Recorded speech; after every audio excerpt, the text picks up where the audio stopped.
love it, I love it, I love it, I love it, I love it, I love it. Yeah, yeah, I love it, I love it, I love it, I love it, I love it.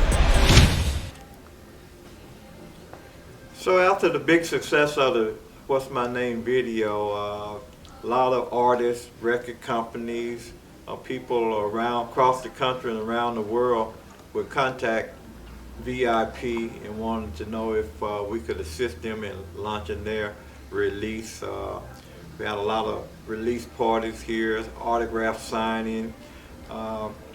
What made VIP very special was kind of what made a lot of independent record stores across the country important, because we would play a lot of music in store.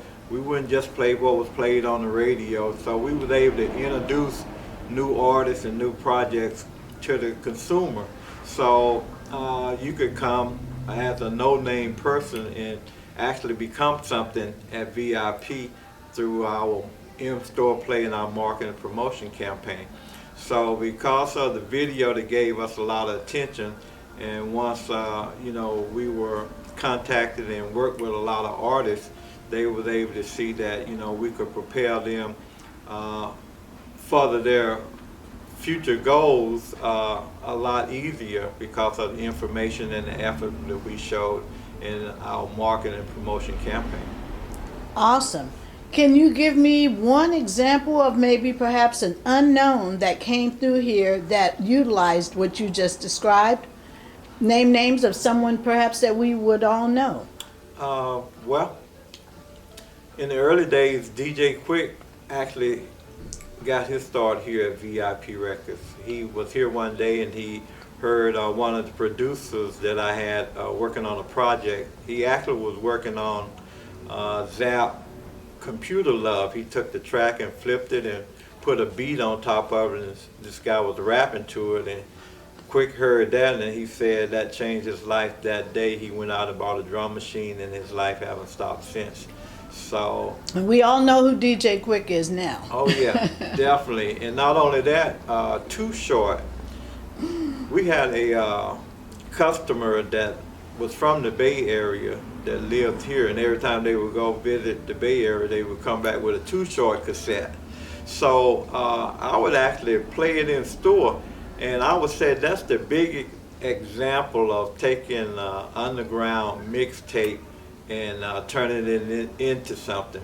Because a part of my marketing and promotion strategy back during those days was I would take a project and listen to it, and I was like, oh wow, I can sell this. Mm-hmm. So I would take it to the park and I would give it to the guy that's sitting up there all day drinking beer, playing dominoes with one of these, and I would give it to him. And also the guy in the community that had that low rider with the sound system so loud that it would make your ears bleed, I would give him a copy, and they all day out bumping it in the street. And that was the airplay, and they want to know where they could get it from. So everybody, all other fingers pointed back to VIP.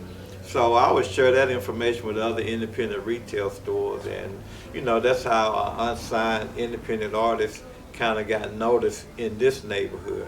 And that was the kind of what most independent record stores across the country did, because we all shared information. Wow, that is a beautiful story. And now some things are making 1 and 1, 2 in my brain when I was out listening to stuff at the park and then all of a sudden wanting to have it.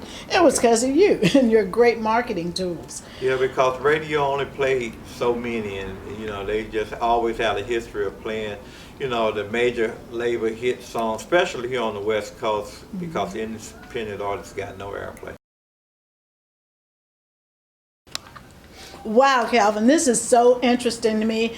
And you know what? A lot of people thought that rap was just a fly-by-night. It would come and it would go when it first came out. That is very true. And the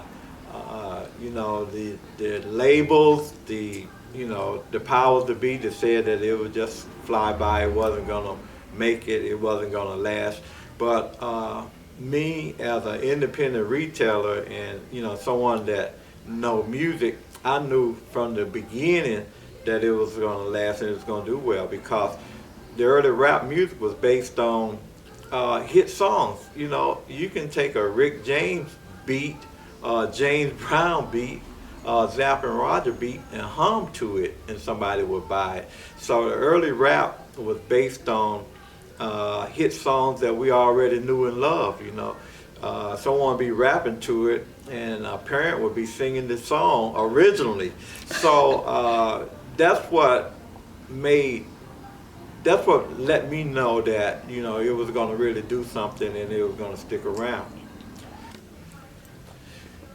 So really, if it had not been for independent retailers, not only just VIP but across the country, rap music would have never made it, because you know, we were the platform for rap music for so many years because of our in-store play and the fact that we knew how to market and promote music in the streets. So, and today, you know, rap music is the strongest, is the largest format of music in the world, not just locally.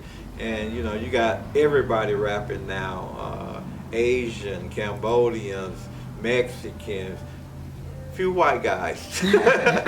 But yeah, rap music is definitely the biggest form of music worldwide. Awesome. Yeah.